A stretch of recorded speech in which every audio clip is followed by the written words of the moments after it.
London Urdu voice. आवाज़ की दुनिया के दोस्तों, लंदन उर्दू वॉइस की जानिब से यूसुफ अब्राहम का आदाब। पेश खिदमत है मज़मून औरत और तारीख़ का तीसरा हिस्सा। तहरीर डॉक्टर मुबारक अली।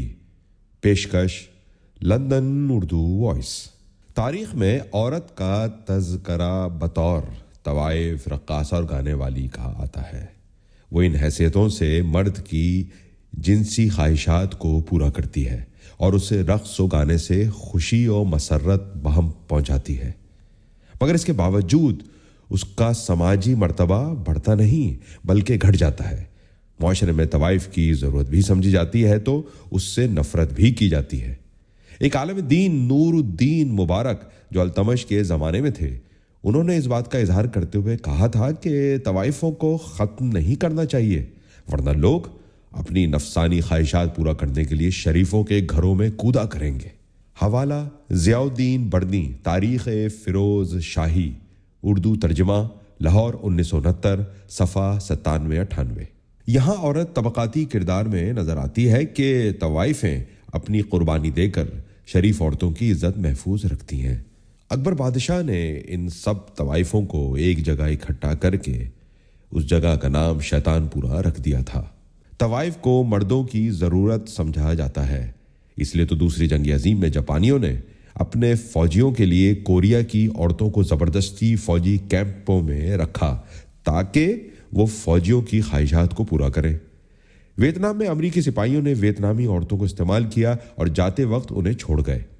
इस तमाम अमल में तवाइफ की कोई आवाज़ नहीं। औरत इस हैसियत से जिस कर्ब, दुख और अजियत से गुजरती है, तारीख़ के सफ़ात इससे खाली हैं।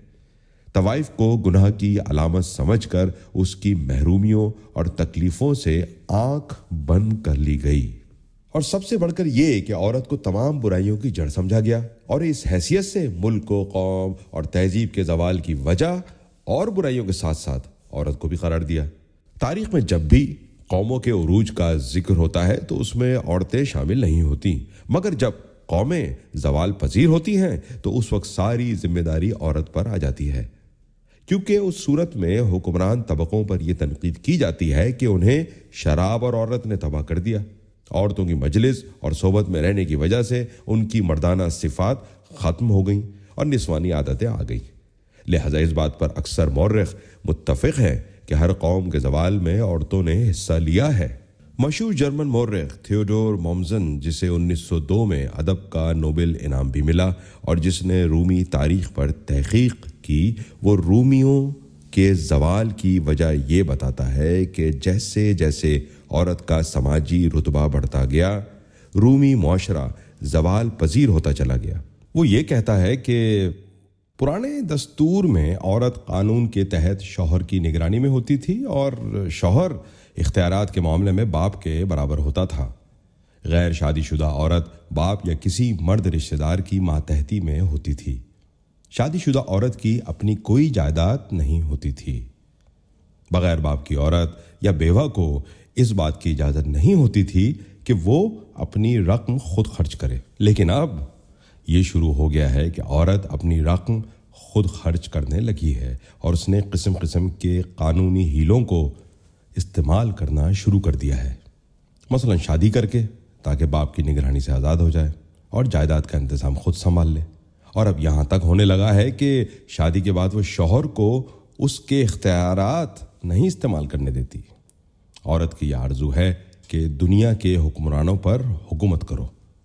उसकी ये आरज़ू बराबर बढ़ रही है और इस बात को शहरियों की असेंबली ने भी महसूस कर लिया है।